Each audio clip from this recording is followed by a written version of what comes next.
serait pas en train de vous faire mentir. Alors là, j'ai dit qu'il y en avait deux, hein. J'avais prévu qu'il y en avait deux en Ile-de-France.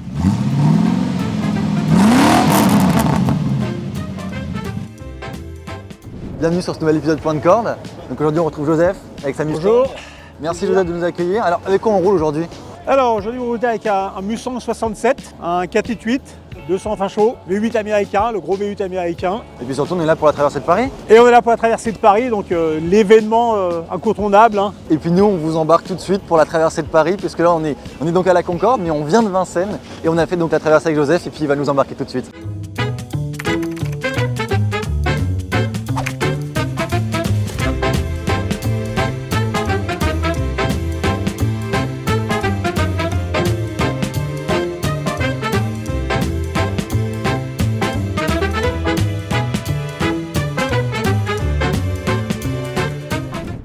Donc bonjour Joseph. Bonjour. On est parti pour cette traversée de Paris, donc de Vincennes jusqu'au cœur de la capitale. On est en Mustang, c'est ça? Vous êtes dans un Ford Mustang 1967 V8, 4.8 2 cylindrés, 220 chevaux, boîte vitesse automatique 3 rapports. Dans les options, vous avez le bench seat à l'avant, vous êtes assis sur une banquette. Vous avez le hardtop vinyle, qui était une des options également. Donc au final on est dans un véhicule sportif et quand même assez confortable aussi. On est dans des sièges qui sont moelleux. Tout à fait, ouais. C'était les premiers véhicules un petit peu puissants qui sortaient aux États-Unis. Les Ford Mustang, les Corvettes ensuite sont un petit peu sortis. Les Chevrolet Camaro sont venus un petit peu en concurrent de la Ford Mustang. Et c'est les premiers véhicules en effet assez puissants sortis aux États-Unis dans les années 60. C'est plus un Mustang classique avec un gros V8 qui fait un joli bruit. Après, si vous allez chercher dans le plus puissant, le plus sportif, là vous êtes sur du Mustang Fastback. Bien sûr.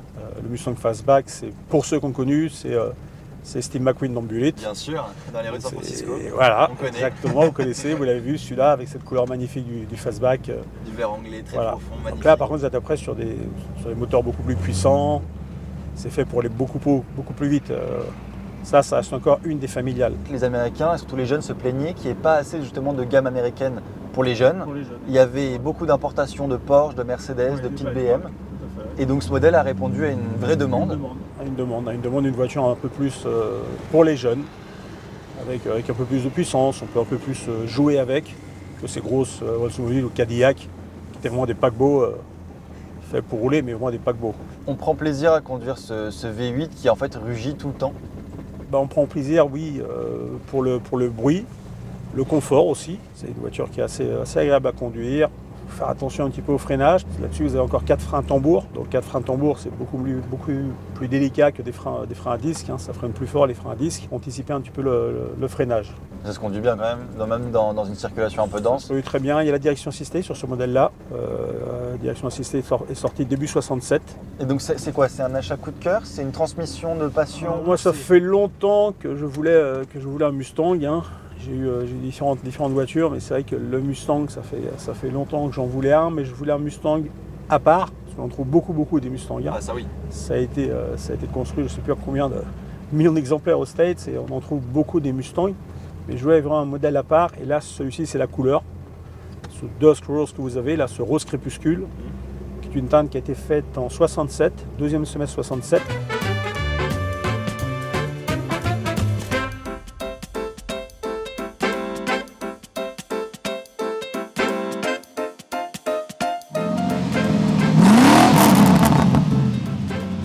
Elle a été faite à 5000 exemplaires uniquement, parce qu'elle n'a pas pris aux États-Unis. Elle n'a pas vraiment pris aux États-Unis, ce Dusk Rose là. Et j'ai flashé sur la couleur, parce que cette couleur-là, vous allez en voir écoutez, sur toute l'Île-de-France, le Grand Paris, la Grande Couronne. J'en ai vu une seule de cette couleur-là. D'accord. De cette couleur. C'est très rare, ce Dusk Rose, c'est très rare. C'est une teinte d'origine. Hein. Souvent les gens me disent mais c'est une teinte, vous l'avez faite vous-même. Non, c'est une teinte d'origine. Alors ça a été fait à la base pour rendre hommage au crépuscule sur les grands déserts américains lorsque le soleil descend. Et c'est assez sympa parce qu'en fait, selon la lumière, on voit que le rose est plus ou moins pâle. C'est vraiment la couleur qui m'a fait flasher sur ce Mustang-là. Celle-ci, maintenant, ça fait 7 ans, 8 ans, non 7 ans celle-ci. Ouais. 7 ans. Et c'est un véhicule acheté France ou acheté à import Acheté France. Alors, je ne voulais pas le faire venir des États-Unis pour éviter les mauvaises surprises. Mais j'ai un ami qui a fait venir un Mustang des États-Unis et malheureusement il était assez abîmé en termes de mécanique.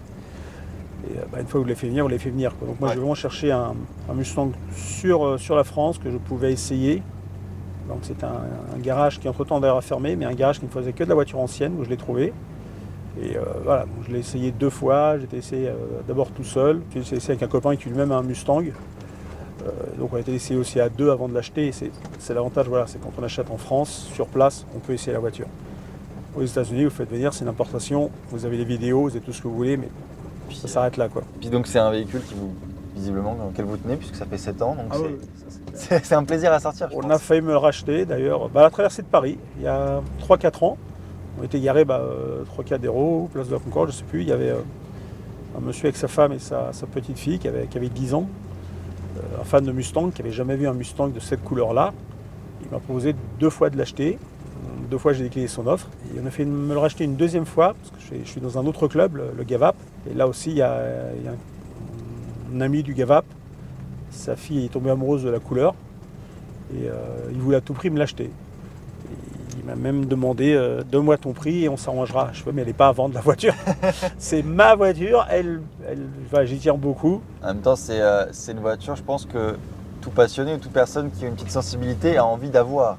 Parce que c'est un mythe quand même, quoi. Au niveau des pièces, ça s'entretient comment? Alors, c'est cher, c'est coûteux, c'est difficile à trouver? D'abord, il faut trouver un bon garagiste.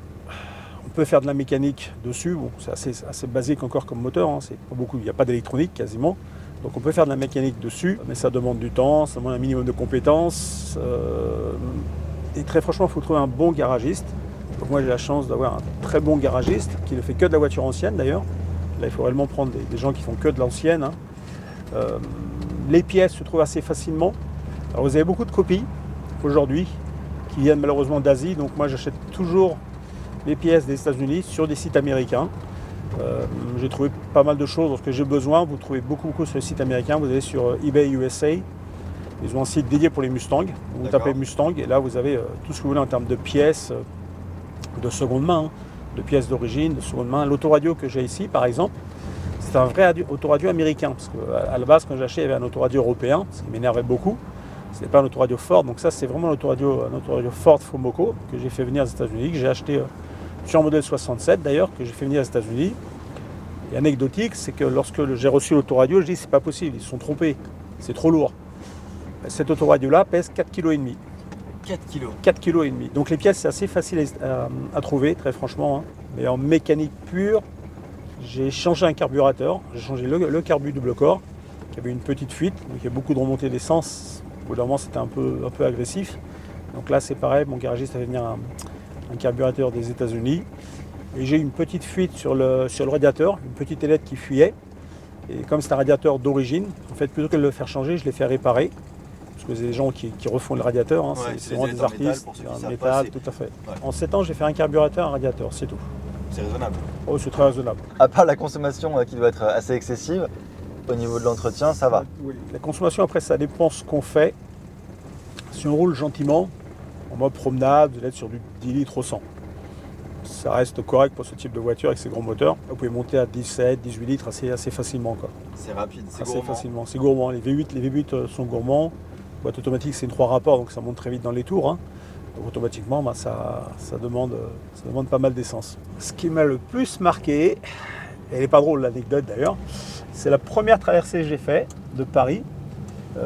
Il pleuvait et on se suivait.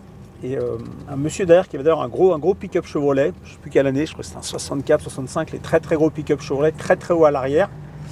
Mais lorsqu'il a freiné, la voiture a glissé sur les bandes des passages cloutés, et il m'a tapé derrière. C'était la première traversée de Paris, bon pas méchamment, hein, juste le pare-choc, mais ça fait bizarre quoi, pour la première fois. Et le pauvre était désolé. C'est toujours embêtant quoi.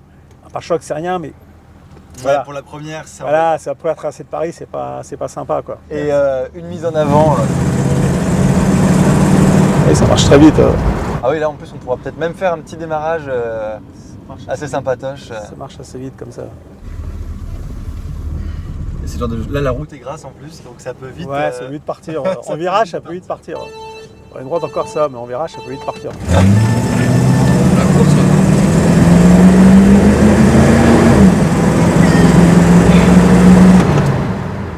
On va arrêter de jouer parce que s'il y a des enfants, on ne sait jamais. On est quand même dans Paris. Il peut y avoir des cyclistes, il peut y avoir des vélos. Mais non, en ligne droite, ça part très fort. Bien, on le sent. Hein. C'est fait pour la ligne droite. C'est fait pour la ligne droite. Hein. Et d'ailleurs, ça n'aime pas tellement les routes en lacets, ce genre de choses. Ça n'aime pas beaucoup. Moi, je fais beaucoup de rallyes dans l'Oise. Ouais. Sur les petites routes de l'Oise, ça monte, ça descend, ça tourne dans tous les sens. Les Américaines ont la réputation de flotter. C'est des voitures qui flottent légèrement. Ouais. Donc, elles aiment bien la ligne droite, en fait. Elles aiment bien la ligne droite, les grosses Américaines.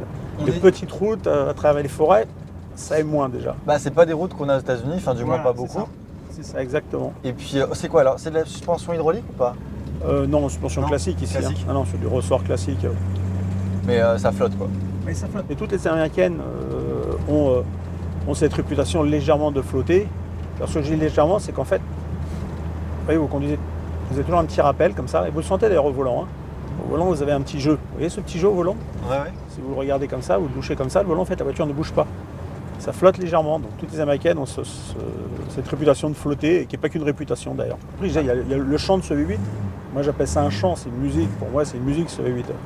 Et en fait, il est tout le temps en train de chanter. Il est tout le temps en train de chanter. Mon épouse a un Alfa Romeo Spider 1981, décapotable, 2 places. C'est le vrai petit Spider italien là. C'est un joli bruit, mais un bruit beaucoup plus aigu. Il n'y a pas ce bruit très rauque qu'ont les Américaines.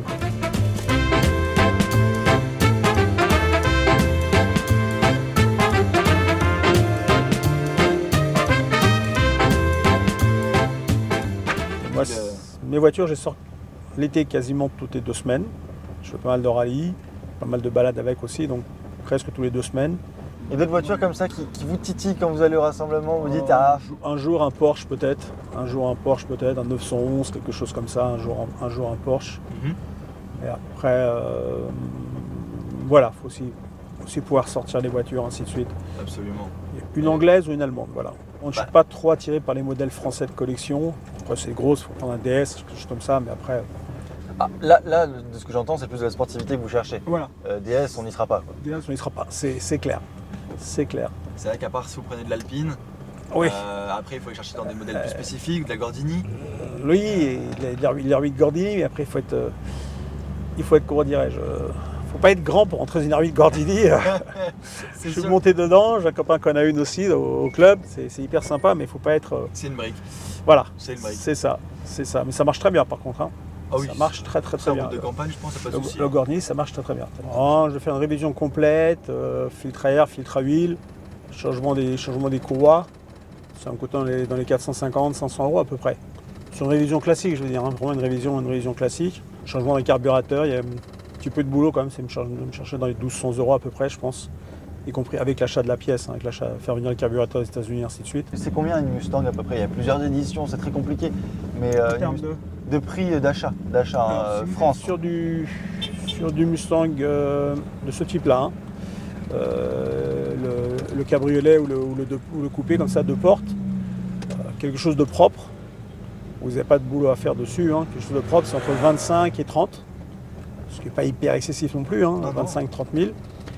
Après, si vous avez des modèles, le modèle sport, le GT Fastback, là vous êtes très vite monté à 50, 60. Il y a eu moins de production aussi, donc c'est différent. Mais un modèle classique, c'est entre 25 et 30. Oui. Est-ce qu'on n'aurait pas le... Ça peut être, est-ce que c'est exactement le même modèle, hein? On est sur un... Ah oui, c'est le même modèle. On a le même modèle. Non, mais c'est la même couleur. Bah voilà. Vous voyez, voilà. Est-ce qu'on serait pas en train de vous faire mentir? Alors là, j'ai dit qu'il y en avait 2. Hein. J'avais prévu qu'il y en avait 2 en Île-de-France. Et ben il y en a 2. Voilà la deuxième. Ah ouais, tu l'as à gauche. Là à gauche. Ça c'est sympa, c'est la même. C'est exactement la même couleur. Il lui manque juste un enjoliveur. Et du côté, de l'autre côté, ouais. Du côté arrière droit. Ça c'est excellent par contre. Bon bah voilà. Ça c'est excellent. Parce que je l'ai vu une fois, je l'ai vu sur le parc de Meudon. Sur une traversée de Paris d'ailleurs. Et ben voilà. Ça va, vous pourrez filmer les deux comme ça.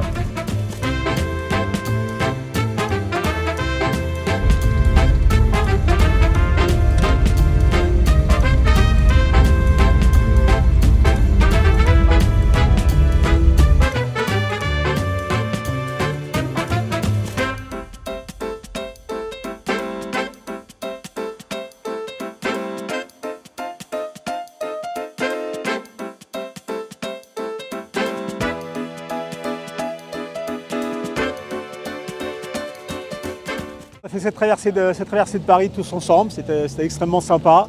Là ça va durer un petit peu, il y a un peu de statique, les gens vont sortir voir un petit peu les voitures. Et après ça va repartir du côté de Montmartre, ainsi de suite, pour revenir sur Vincennes ensuite derrière. Absolument. Et on fait découvrir tout ça sur Point de Corde.